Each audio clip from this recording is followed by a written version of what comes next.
Est-ce que c'est vrai que les impôts font juste augmenter d'année en année au Québec? Allons au tableau.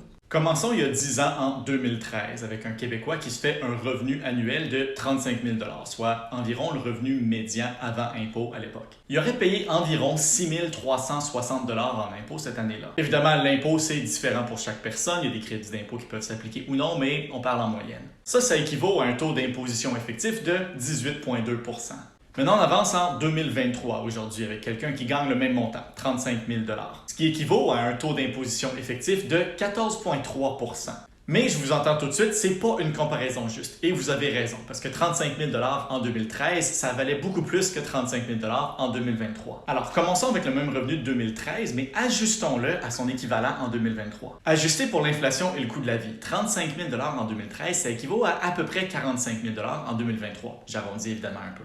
En 2023, quelqu'un qui gagne 45 000 de revenus devrait payer environ 7 650 d'impôt total, ce qui revient à un taux d'imposition effectif de 17 Si le taux d'imposition effectif était resté le même pour la même valeur des dollars, ce serait 8 190 qui seraient payés en impôt. Ça veut dire que cette personne-là paye 540 moins en impôt que ce qu'il aurait payé sur un revenu équivalent il y a 10 ans, ce qui représente une réduction de 7,1 sur l'impôt total comparé à ce qu'on payait sur un revenu équivalent il y a 10 ans. Évidemment, ça c'est juste un exemple parmi plein de possibilités différentes. Mais comme on parle de quelqu'un qui serait à peu près au revenu médian avant impôt, on peut dire que ça s'applique probablement à la majorité des Québécois. Je dis pas ça pour dire que les impôts devraient augmenter, baisser ou rester où ils sont. Ça, c'est une question à votre jugement. Mais c'est pour montrer que si vous avez l'impression ou si vous connaissez quelqu'un qui a l'impression que l'impôt augmente toujours, c'est pas nécessairement vrai.